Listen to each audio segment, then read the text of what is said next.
নৃপতি বিম্বিসার নমিয়া বুদ্ধে মাগিয়া লইলা পাদু নখ কণা তাঁর।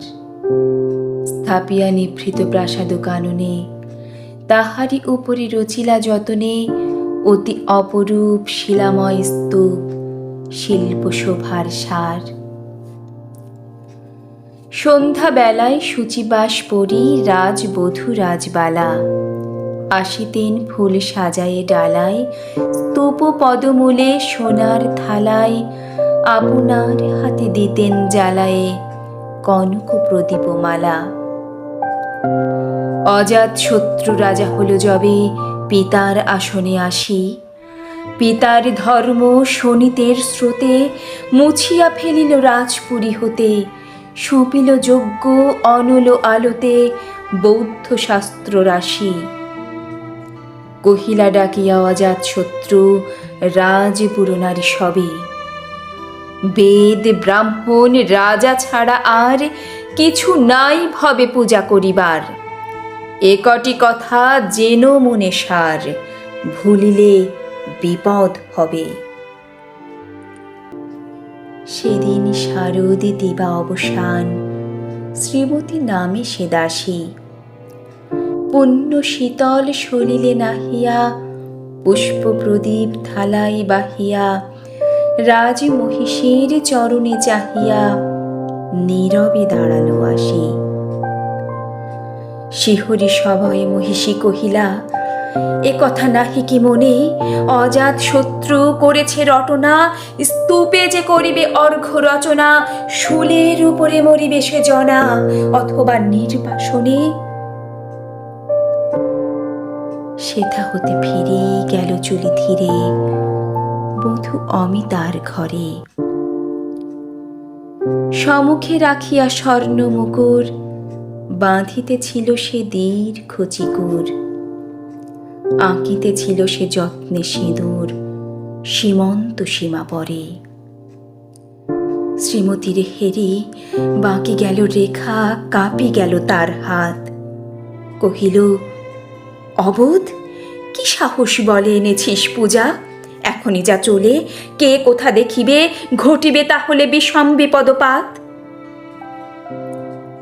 অস্ত রবির রশ্মি আভায় খোলা জানালার ধারে, কুমারী শুক্লা বসিয়া কাকিনী, পড়িতে নিরত কাব্য কাহিনী। চমকি উঠিল শুনি কিঙ্কিনী, চাহিয়া দেখিল দ্বারে। শ্রীমতীর হেরি পুঁথি রাখি ভূমে দ্রুত পদে গেল কাছে, কহে সাবধানে তার কানে কানে, রাজার আদেশ আজি কে না জানে, এমন করে কি মরণের পানে ছুটিয়া চলিতে আছে। দ্বার হতে দ্বারে ফিরিল শ্রীমতী, লইয়া অর্ঘ্য থালি। হে পুরবাসিনী, সবে ডাকি কয়, হয়েছে প্রভুর পূজার সময়। শুনি ঘরে ঘরে কেহ পায় ভয়, কেহ দেয় তারে গালি। দিবসের শেষ আলোক মেলালো নগর সৌধ পরে, পথ জনহীন আধারে বিলীন, কলকোলাহল হয়ে লক্ষীন। আরতি ঘণ্টা ধ্বনিল প্রাচীন রাজ দেবালয় ঘরে, শারদ নিশির স্বচ্ছ তিমিরে তারা অগণ্য জলে। সিংহ দুয়ারে বাজিল বিষান, বন্দিরা ধরে সন্ধ্যার তান। মন্ত্রণা সভা হল সমাধান, দাড়ি ফুকারিয়া বলে।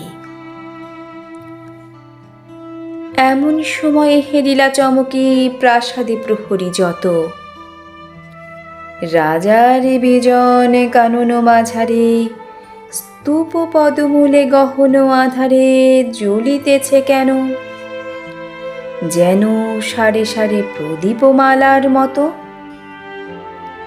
মুক্ত কৃপানে পুররক্ষক তখনই ছুটিয়া আসি, শুধালো, কে তুই ওরে দুর্মতি, মরিবার তরে করিস আরতি।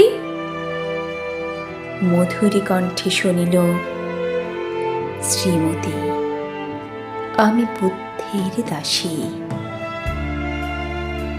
সেদিন শুভ্র পাষাণ ফলকে পড়িল রক্তলেখা।